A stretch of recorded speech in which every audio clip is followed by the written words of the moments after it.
Measurements. Yesterday, you started working on finding the areas of parallelograms, and you learned how to do that practicing IXL. Today, you're going to be going to the textbook, and we're going to add one piece that we didn't do in IXL, but that you will be doing today, and we can see it here on the board. It's called converting measurements. What happens when you need to convert your answer to a different measurement than you started with? Yesterday you would have just done 6 times 8, 48 square meters, and you're good to go, right? But today we want the answer in square centimeters, not meters, right? So what you want to do is you need to convert first the 6 and the 8 to centimeters before you find the area. Otherwise it will not come out correctly. So here's what we do. First of all, we think how many centimeters are in 1 meter. How many centimeters are in 1 meter? If you don't know that already, you can go to the back of your book, as I'm doing here, and you will see that 1 meter is equal to 100 centimeters, right?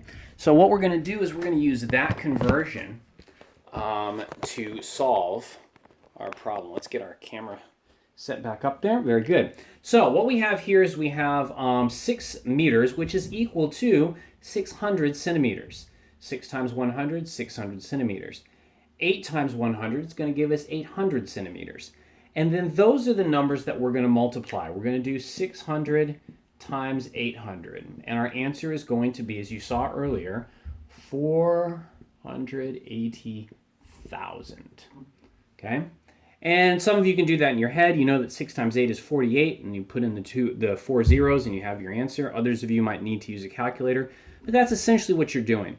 You want to convert those numbers. Now, you don't always multiply, and you don't always do this only once. Sometimes you're going to have to do it more than once. This is the example, by the way, from number 24 in your homework. Number 24 in your homework. I just did it for you. I need you to do it as well as part of your homework, okay? But let's look at number 25. I'm not going to do the whole thing, but I'm going to kind of set it up for you to help you see that sometimes it's not just one conversion. You have to look at what's needed. We have number 25, a parallelogram with a height of 1,320 yards and a base length of 1,496 yards, right? And so before we can multiply them, we first got to convert them into the unit they want. They don't want this answer in yards, they want it in miles, square miles.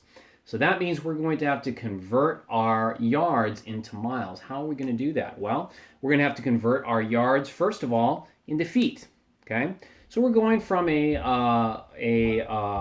larger unit to a smaller unit, and whenever we do that, we're going to be multiplying, okay? So we're going to multiply. We know that there are 3 feet in a yard, so basically what we're going to do is we're going to multiply 1,320 times 3, and that's going to give us the number of feet in terms of that height.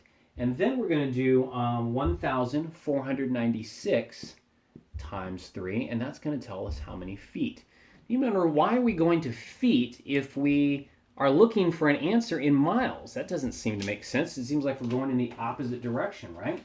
But if you'll notice, if you take a look, and again, I'm going to bring the camera over here to take a look at my conversion, you're going to see that there is no conversion for yards to miles.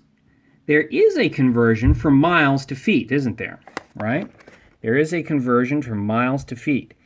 So as I look at all the different options I have, I don't have an option for yards to miles, but I do have a conversion from miles to feet, and that is why I converted to feet first, okay? So once I have those conversions for feet, what I'm going to do, let me go ahead and put the camera back here so you can see. What I'm going to do next is, once I have these numbers, I multiplied these numbers, and again, I'm not going to do the whole thing for you, I want you to do it. Once you do 1,320 times 3, you're going to take that answer, okay, and you are going to divide by 5,280. Why am I dividing by 2,580?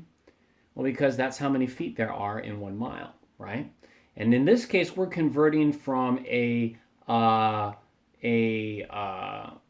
larger unit or I should say from a smaller unit to a larger unit, right? So we're going to need to divide in this case because we're going from smaller to larger, okay? We're going to need to divide.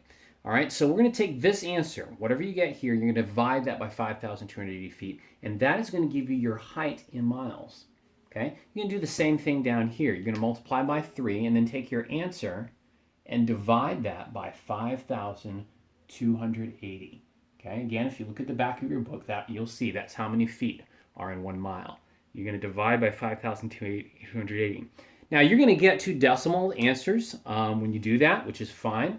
But once you have that, once you have those new values, those are the numbers that you're going to multiply to find the area, okay? And when you do that, you should have your answer, okay? Hopefully that helps. Something that we don't have on IXL, so that's why I have this video for you. So when you get to numbers 24, 25, and 26, those are the problems where you're going to be doing that. You'll be able to do it. All right. Thank you very much.